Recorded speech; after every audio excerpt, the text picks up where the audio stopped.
each have an insatiable appetite to be respected, appreciated, and valued. We each do. We want it so badly.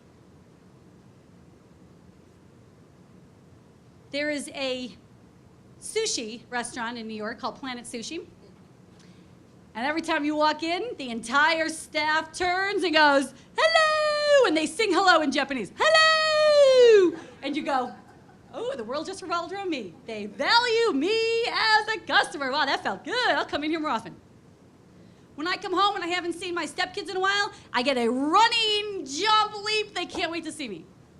I got a dog just for when my kids aren't around that he comes running every time, so happy to see me. We all want to be appreciated, respected, valued.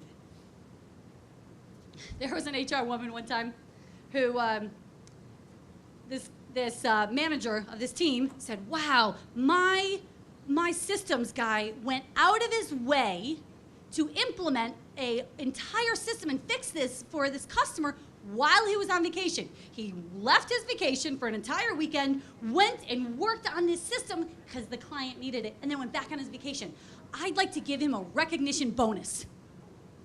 And the HR woman says, oh, yeah, you see, yeah, on page 34, it says that when you're doing your job, we don't recognize you for that. And he was just doing his job. We don't recognize people for doing their jobs. Okay. So you know what the boss did? The boss said, I'm going to go out of my way and recognize this person outside of page 34. And he not only thanked him, but sent emails to his boss, his boss's boss, CC'd him, and just said, I just want you to know what this guy did. Like, wow, above and beyond, so appreciative. The client loved it.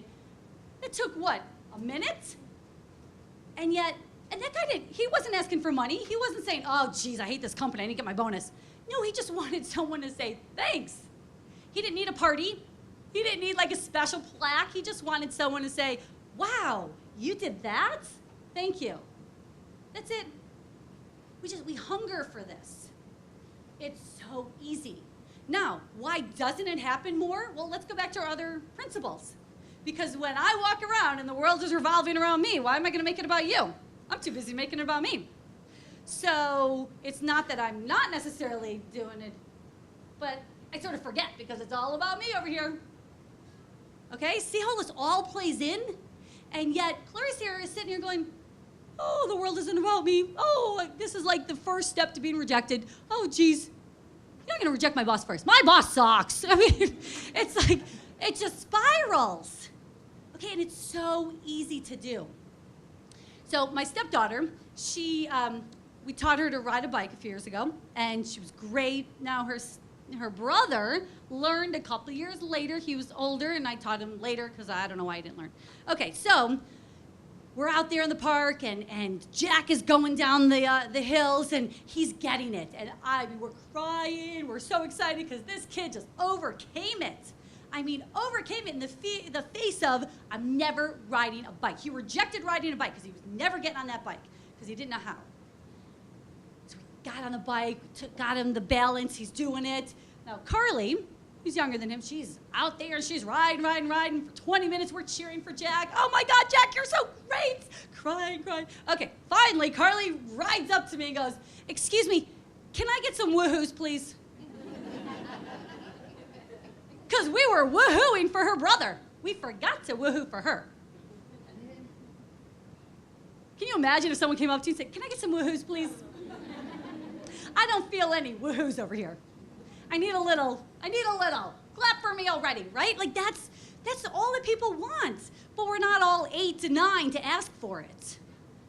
But inside, they're wondering that. They want to know when they get a little woohoo. All right, we all want it. So, as influencers, it's so easy, isn't it? Now you could say, hey, thanks. But I'll tell you what's more powerful. You'd say, you know, the agenda you put together yesterday, that was so effective, thank you. Guess what? She's going to do that agenda that way again and again and again. Because I didn't just say, hey, thanks. I said, thanks for that agenda. That really worked well. And that took 5 seconds. Okay? These things are easy, but just know that when you do that, you help the world revolve around her for just even that second, and that's plenty. Okay, I don't need to change my whole life to make it all revolve around her, but just say, hey, wow, thanks. You just did a great agenda. I appreciate that. Boom, easy. Okay? You're influencing other people. You want to make some change. You want to do something. These are easy things to do. All right, I'm going to finish with a story about a man named Cliff Young. I love Cliff Young. Because when you look at what Cliff Young did, he overcame so much of this fear of rejection, the need to succumb to a herd, the world revolving around others. He overcame all these things, and he had a battle cry. So Cliff Young was a sheep farmer, a very poor sheep farmer out of Melbourne, Australia. He didn't even have any teeth. Didn't have tractors, kind of poor, living with his mom on the farm. And he'd go out there and he'd herd the sheep on foot. He'd get out there and he'd get all his sheep together. And when it was raining and storming, he would be out there all night herding those sheep in. And one day, when he was about 61, for all those of you who think, oh, I'm too old to try anything new. When he was 61, he says, you know, I think I'm going to sign up for the ultra marathon. Now, how many of you have ever done a marathon? Any marathoners? All right, God bless you. Okay, so the ultra marathon is 875-kilometer run from Melbourne to Sydney.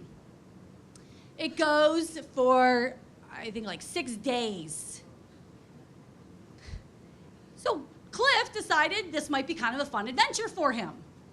Now, I think it was clearly because Cliff really, his herd consisted of his mother, so his herd was really kind of small. So, and the sheep. So they were all probably like, go Cliff. Okay, so Cliff puts galoshes on his work boots and he's got his overalls and he shows up to the starting line with 150 other athletic greats. And they're all dressed to the nines and backed by Nike and Adidas. And they looked at Cliff and they thought it was kind of a publicity stunt. Cliff didn't care. He was like wanting this adventure. So the gun goes off and everyone runs. Except Cliff, he sort of shuffles. Because you know when you have galoshes over your work boots, it's hard to run. So he sort of shuffled. Well, the way the ultramarathon works is that you run for, 16 hours, or 18 hours and you sleep for 6, okay? So you just keep running and running and running, then you sleep, well, and you just keep going. Well, someone forgot to tell Cliff. So he never stopped running. He just ran and ran and ran and ran and won the entire thing by 9 hours. 9 hours! Isn't that amazing? Because no one said to him, what the heck are you doing? And they probably did, but he didn't hear him. He just wanted the adventure. He didn't have the herd. His mother was probably there going, oh my gosh, Cliff, you're so great. You can do anything however you do it.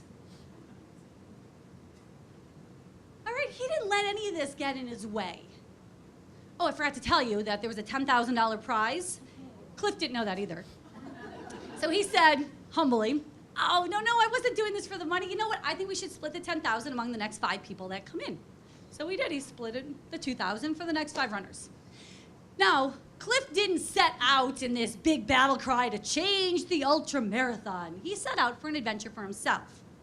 What he ended up doing was change the entire ultra marathon because today they do something called the Young Shuffle because they've discovered that you use less energy when you shuffle as opposed to run. So now they do a Young Shuffle, they call it. And they also discovered that, wow, I guess we can run all night. So now no one sleeps, they run all night. And they probably cursed Cliff Young the entire time. 61, lot of circumstances against him. Old, toothless, poor, never ran an ultramarathon. Who are you? But here's the thing, you've all been Cliff Young in your life before. You've all done things that you look back and go, dang, who was I? Right? You go, who was I? Dang, that was great. Where did that person go? Okay, but you all have it in you now It's just a little guts. It's a courage. It's the edge. It's really the edge. It's the doing something that other people are not doing. But you're doing it because you have a goal. You have a battle cry. You have something big that you're excited about. And you can never do it just on your own. You're influencing other people. So knowing the power of that, you've got magic here. All right, I'm going to end by reading to you one of the texts from the Zen Buddhist. I love this. It says, "The person who is a master in the art of living makes little distinction between their work and their play, their labor and their leisure, their mind and their body, their education and their recreation, their love and their religion. They hardly know which is which. They simply pursue their vision of excellence and grace in whatever they do, leaving others to decide whether they are working or playing. To them, they are always doing both." Thank you guys so much for having me.